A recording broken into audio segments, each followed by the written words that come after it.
Today, I'm going to talk about the integrated information theory of consciousness. And let's get started with the recap up to this week, last week, week 9. So in the beginning, we started off with introduction or realization that our behaviors and thoughts and various kind of functions, mental functions are supported both conscious mode and also non-conscious mode.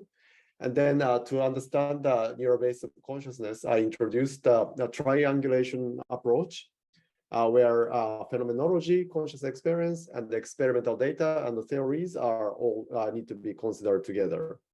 And up to this week, I was very light in theory, and this is the focus for today.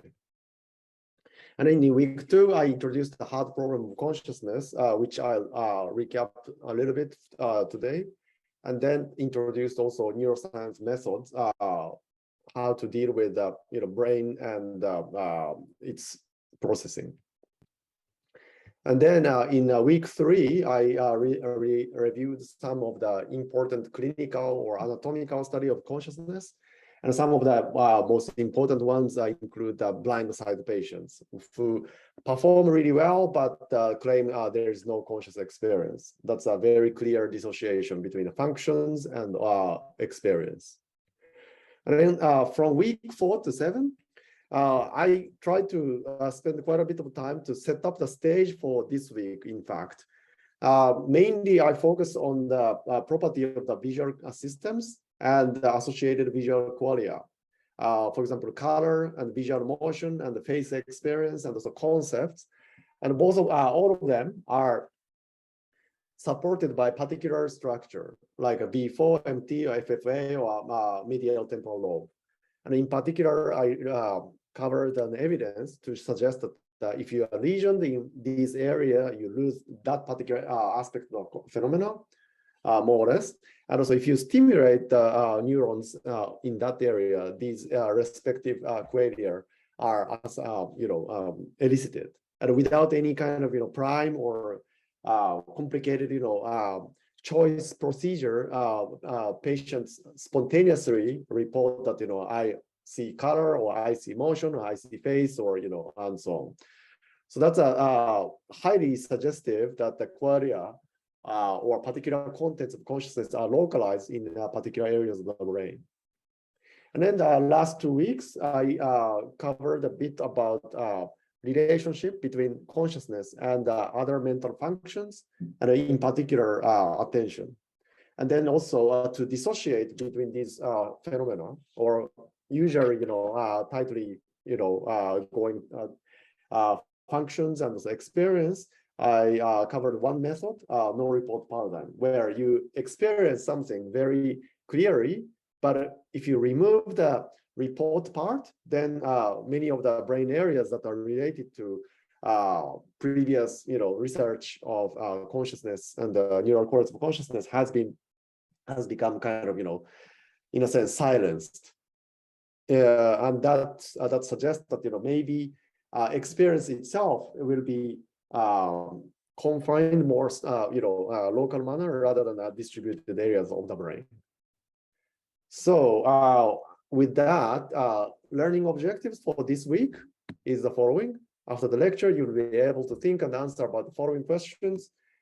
First, why do we need a theory of consciousness? And what is the integrated information theory, IIT of consciousness? And what does IIT identify as essential properties of consciousness? And then how can we compute this critical concept called integrated information? And then finally, how can IIT possibly explain the relationship between properties of different qualia, such as color or motion or face and so on, and properties of different areas of the brain, like V4, MT, or FFA? And then for this, I suggested a couple of reading materials on Moodle, but it's all optional. You don't need to read them to understand this lecture, but if you read them, it will probably facilitate your understanding. Okay, so far, is there any question? You can type it in chat or something, but if not, then let's move on. So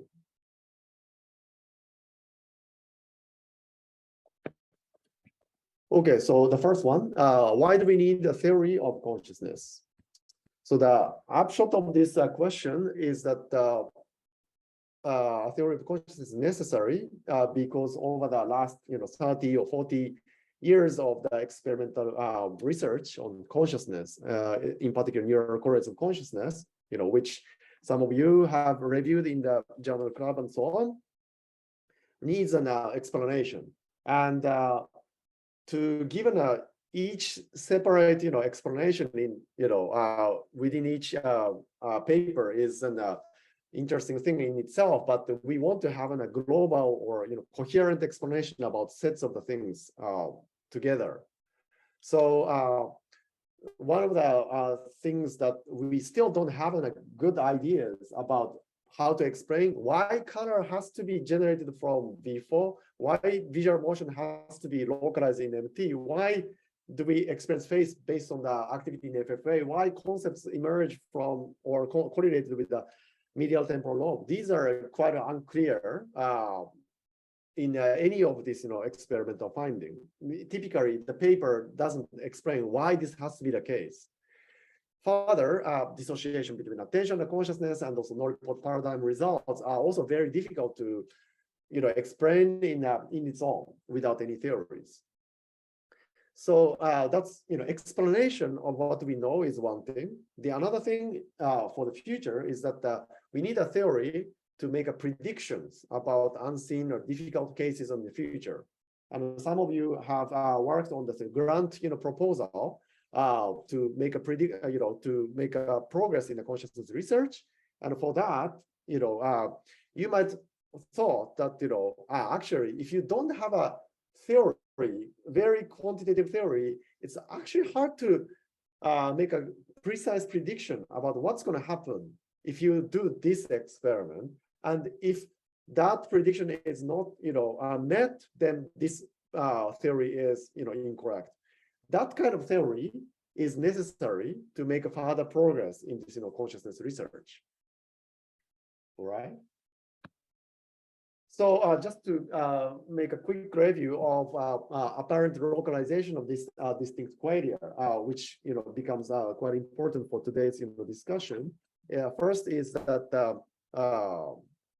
this bottom surface of the brain. If you look at my skull from the below, then it looks like this kind of brain, and then especially in the back of the brain, there are parts of the brain region that elicits color experience if it's stimulated with the electrode. So here, the blue patch is the one that is that elicits color experience, and this is a Japanese guy who reported experience of the color when stimulated by 177 and 178 pair. And then next to that is a face area where if they stimulate these pairs of the red electrode pair, then subjects are reported of seeing face or distortion of the face here. So that's a very nice compact paper to show that both face and also color experience can be elicited by the local stimulation in the brain, in the bottom surface. And then another set of the evidence is that in the lateral side of the brain here, on the back, there is an area called MT, middle temporal lobe, and there it's a pretty small area. But if it's covered by some electrodes, and this patient reported seeing things moving around, and if it's slightly different location, then it doesn't elicit such an percept. And then finally, this is just a review paper figures, but this area such as hippocampus or amygdala, and amygdala is around here, and entorhinal cortex are all jointly called a medial temporal lobe, contains lots of neurons that responds to a particular concept. In this case, this is a Maradona neuron, so to speak, when the patients are presented with various different kind of pictures and famous people, this particular neuron respond, and the response is this vertical tick like this. When that neuron is recorded while the subject is seeing Maradona but not the Brad Pitt or Manu Ginobili or Robert Plant. And one step before that process is the areas in IT where any kind of face, monkey or human, can elicit the response, but not the scrambled version or other parts of the brain, body, like a hand. So this is all kind of arguing for localized nature of conscious experience and its elicitation by the electrical stimulation. So the question here, which I wanted to stop here, is that how come neurons in different areas of the brain are responsible for different qualia? And but of course, addressing this is going to be too difficult probably. So I want you to ask what could be different among different areas of the brain, and what characteristics each area of the brain has. So if you have any idea, if you can type it in chat, that would be great. So any kind of difference that you think is fine to just suggest. If you feel unconfident, you can also type it in as a sort of a private message to me in chat.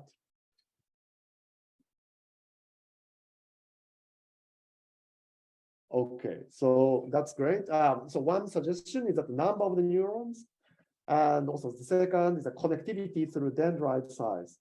That's great. So two things. One is the number of neurons, and the second is the connectivity. Anything else? What would be different for different areas of the brain?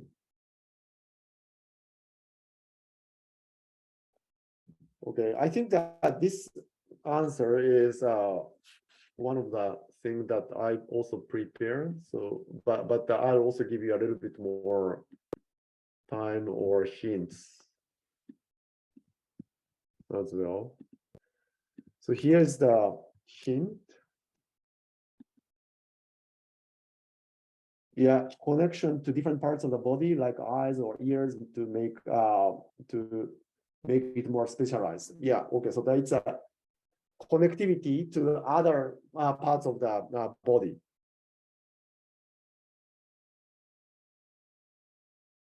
Any other ideas?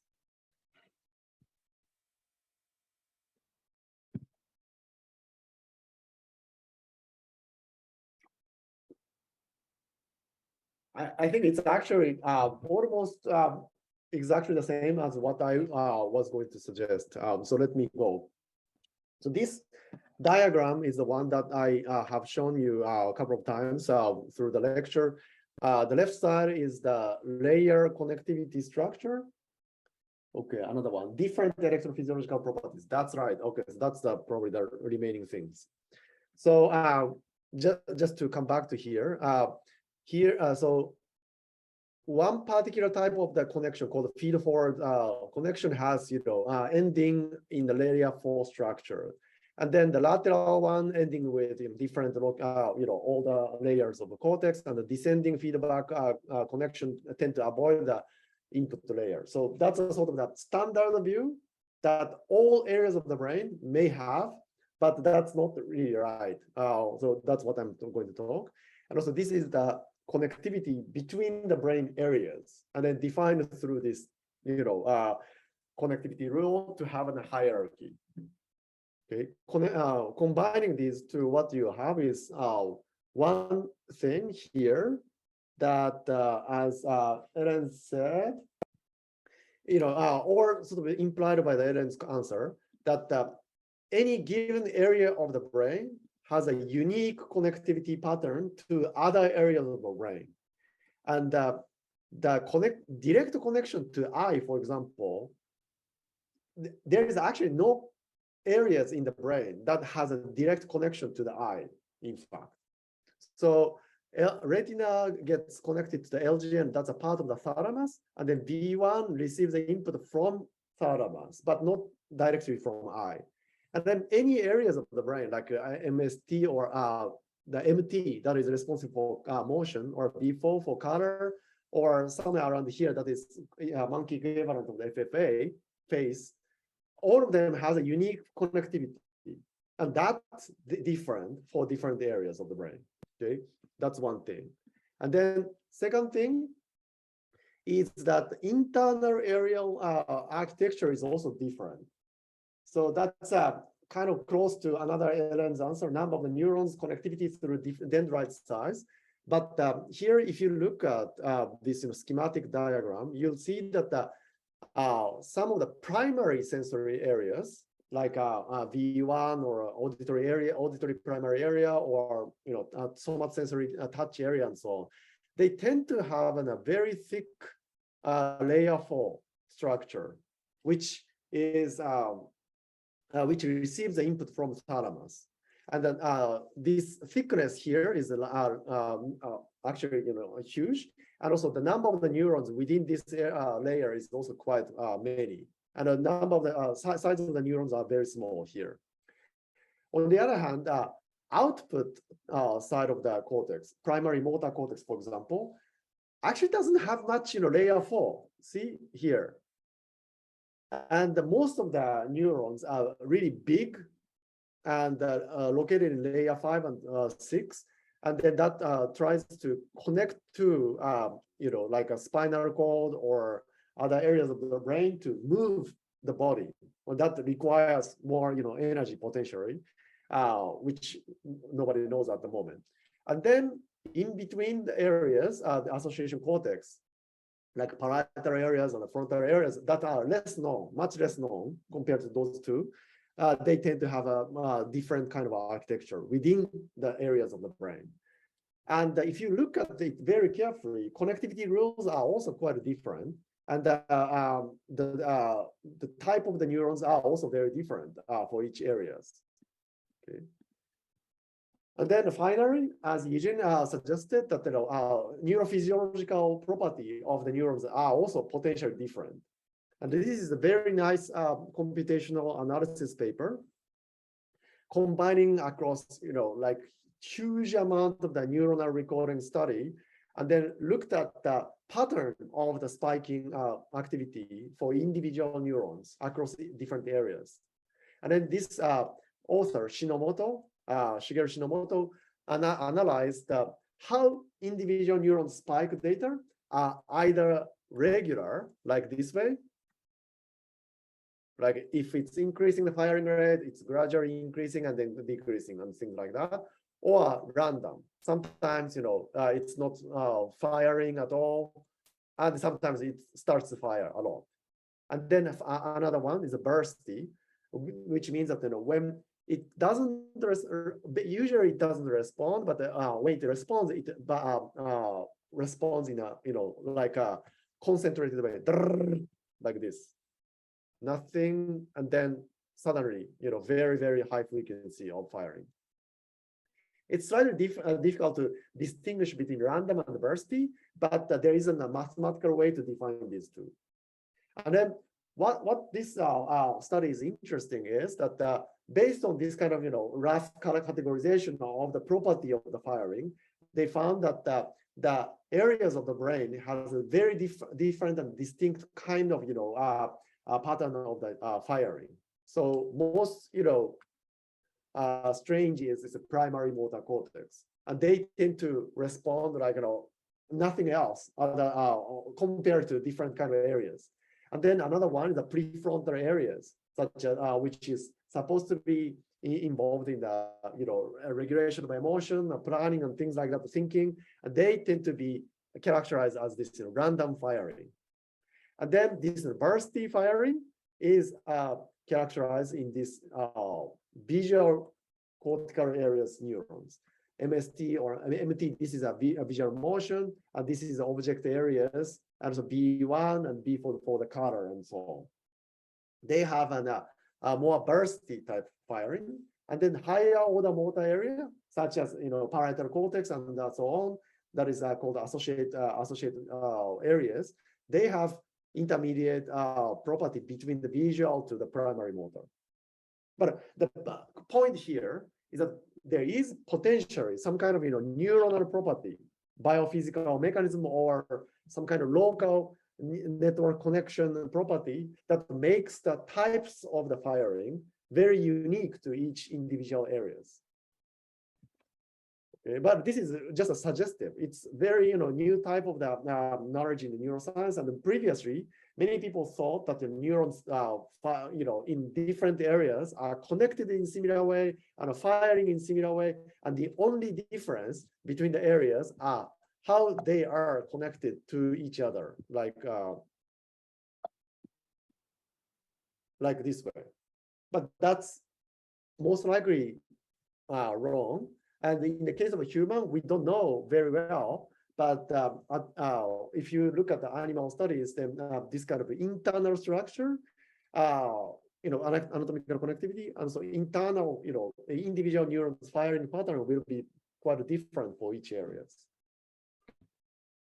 And there will be important. So all of this will be important. Well, when considering the integrated information theory in a few minutes. Okay, so just before going to the break, so the last component of this section. If you understand also agree that many different areas of the brain has different connectivity patterns and so on, you might ask, so what? So the problem here is that we don't have a conscious query report from these animals associated with the manipulation of these connectivity patterns. So one of the most promising paradigms in the future neuroscience of consciousness, or to link qualia structure and the structure of the neural structure, is called rewiring technique. Here. Rewiring.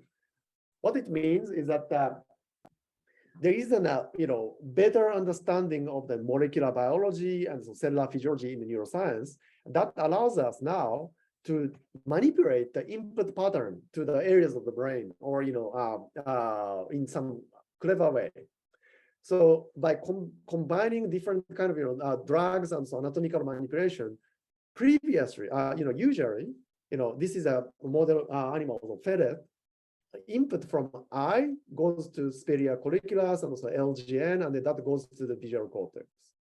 On the other hand, input from ear, I don't know, ferret ear is like this or not, but goes to several pathways to go to the inferior colliculus and also different parts of the thalamus, MGN, and then that goes to auditory cortex. Okay. However, by clever manipulation, it's possible to rewire it so that input from ear gets basically lost. And then input from eye diverges into both LGN and also MGN. And then from MGN to go to visually responsible auditory cortex, as well as the visual cortex here.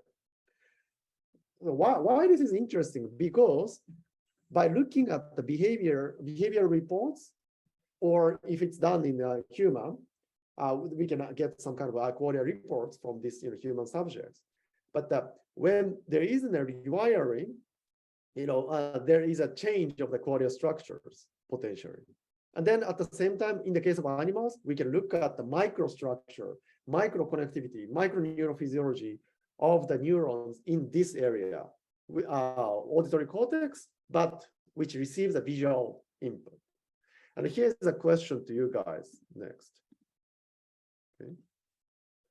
So what is the relationship between the connectivity within an area and the qualia?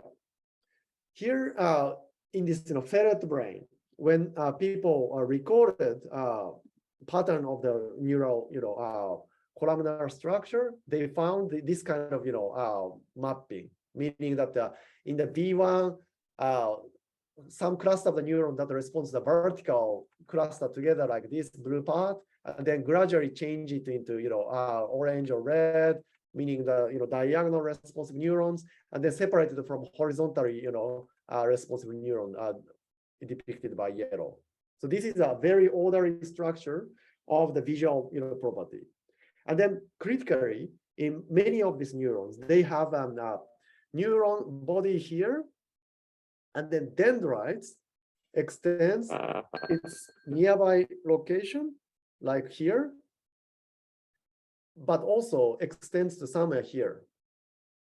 But this is very peculiar for the visual cortical areas, and it's probably somehow related to how the neurons that respond to this one, for example, horizontal line in this particular location, gets kind of contextual effects or collaborative effects into the neuron that have this similar orientation but slightly different location and so on, to make response to the line orientation in a longer extent. And on the other hand, if you look at the auditory cortex of the same animal, here's their connectivity pattern. Okay, so normally auditory neurons have a cell body like here, but it's connected to the neurons in a very, very small cluster. I mean, neighborhood, and not like this kind of extended neighborhood. And possibly because we don't need such an collateral extension in the case of the vision and so on. Now, the million-dollar question is the following. When input is rewired in these animals, like this way, here on the right side, what happens in this visually responsive auditory cortex? And here's what they find in terms of the anatomical structure. So here they are recording from, again, the similar kind of A1 area, auditory areas. That's very different from visual areas here. Okay. And now they started to show some kind of topographic mapping of the responsivity, like visual cortex, right? This and this becomes kind of similar. That's first evidence at the level of the sort of middle range kind of structure. And further importantly, that the rewired A1 neurons start to have something like similar to this visual areas, neighborhood connection, and also a bit far, sparse connection. Then you might ask, what would this animal report when they see visual input, but process everything in the auditory cortex?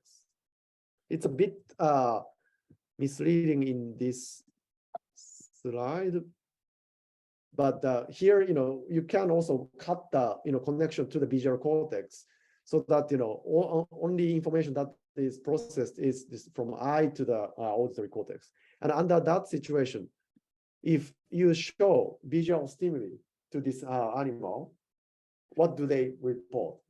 Do you think they report I see or I hear? That's the question I pose to the poll, and then I will take a 4-minute break. So three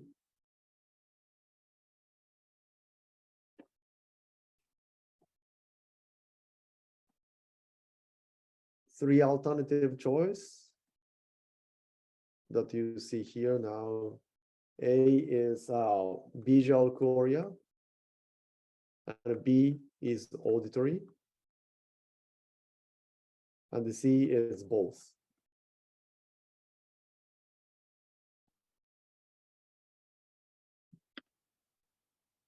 Okay. And we'll come back in 4 minutes.